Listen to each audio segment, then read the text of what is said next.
अस्सलामु अलैकुम वरहमतुल्लाहि वबरकातुहू।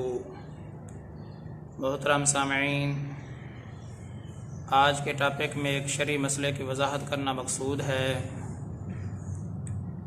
वो शरई मसला ये है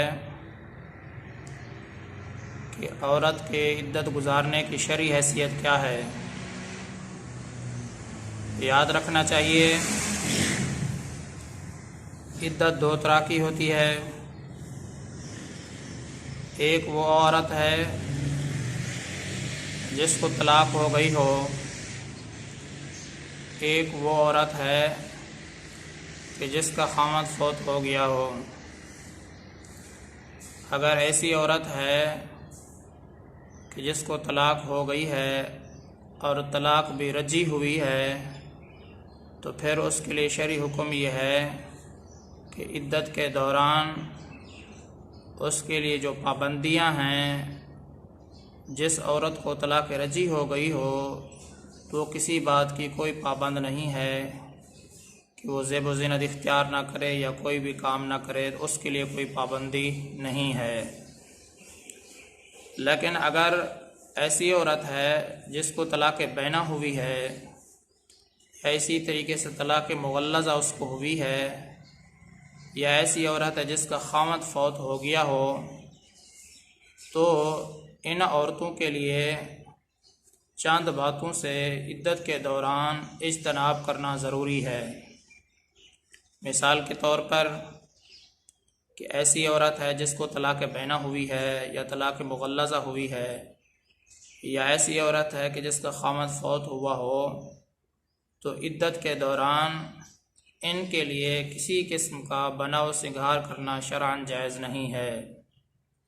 या इसी तरह इद्दत के दौरान चूड़ियाँ पहनना या ज़ेवरात का इस्तेमाल करना या किसी भी किस्म की खुशबू को इस्तेमाल करना या पान खाकर मुंह को लाल करना या इसी तरीके से मेहंदी लगा लेना या ज़ेब व ज़ीनत की खातिर सर में तेल डालना महज ज़ीनत की खातिर, या इसी तरीके से महज ज़ीनत की खातिर सुरमा आँखों में पहनना, और इसी तरीके से जो छोटे दंदानों वाली जो कंघी होती है उसको भी ये इस्तेमाल नहीं कर सकती।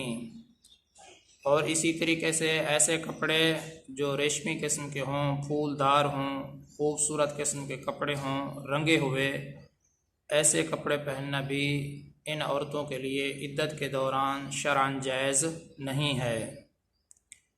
और इसी तरह इद्दत के दौरान घर से बाहर निकलना इन औरतों को जायज़ नहीं है। हाँ, अगर कोई शरई मजबूरी हो, मिसाल के तौर पर सख्त बीमार हो जाएं, तो डॉक्टर के पास इनको ले जाना, दवाई लेना शरअन जायज़ है।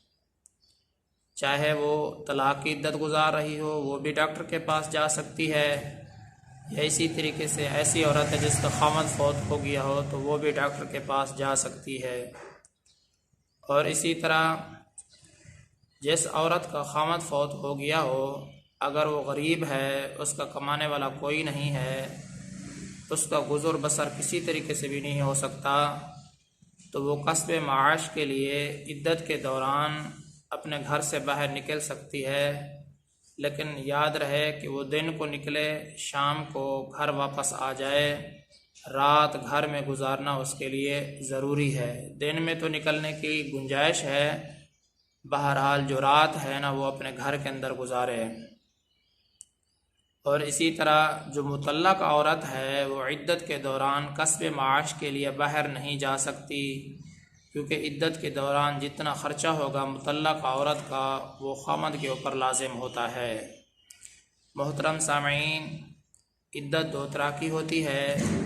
एक मुतल्लक औरत की इद्दत है और एक उस औरत की इद्दत है जिसका खामद फौत हो गया हो। अगर तलाक़शुदा औरत ऐसी है जिसको तलाक रजी हुई है, तो वो तो इद्दत के दौरान किसी किस्म की पाबंद नहीं है, वो बनाव सिंगार भी कर सकती है, ज़ेब व ज़ीनत इख्तियार कर सकती है, उसके लिए कोई पाबंदियाँ नहीं हैं। लेकिन ऐसी औरत है जिसको तलाक बैना हुई हो या तलाक़ मुग़ल्लज़ा हुई हो या जिस औरत का खामद फ़ौत हो गया हो, तो उनके लिए शरई हुक्म यही है कि वो इद्दत के दौरान बनाव सिंगार न करे, किसी किस्म की खुशबू इस्तेमाल न करे, चूड़ियाँ ना पहने, ज़ेवरात का भी इस्तेमाल ना करे, छोटे दंदानों वाली कंघी को भी इस्तेमाल ना करे, ज़ीनत की खातिर महज ज़ीनत की खातिर सुरमा लगाना और इसी तरीके से तेल डालना सर में, तो ये भी इख्तियार ना करे। और इसी तरह रेशमी लिबास, रंगा हुआ कपड़ा, खूबसूरत किस्म का लिबास भी इद्दत के दौरान इस्तेमाल ना करे। अगर शरई मजबूरी हो तो फिर तो घर से बाहर निकलना इनके लिए जायज़ है। शरई मजबूरी के बग़ैर घर से बाहर निकलना इद्दत के दौरान जायज़ नहीं है। मिसाल के तौर पर अगर ये बीमार हो जाएं तो डॉक्टर के पास जाना इनके लिए जायज़ है, चाहे वो मुतल्लक़ा औरत इद्दत में हो या जिसका खामद फ़ौत हो गया हो।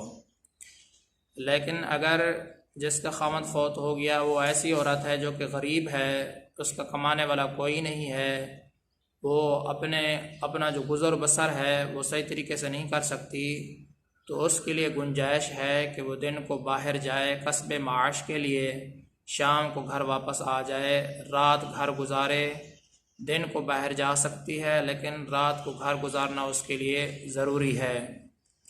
लेकिन जिस औरत को तलाक़ हो गई हो वो इद्दत के दौरान घर से बाहर कस्बे माश के लिए नहीं जा सकती, क्योंकि इद्दत का जो भी ख़र्चा होता है मुतल्लक़ औरत का वो ख़ावंद के ऊपर लाजिम होता है। मोहतरम सामईन, उम्मीद करता हूँ आपको इद्दत के बारे में ये जो थोड़ी तफसील से आगाह किया गया है सही तरीके से समझ में आ गया होगा। मैं आप सब की दुआओं का तलबगार हूँ। मोहम्मद सनाउल्लाह फ़ारूक।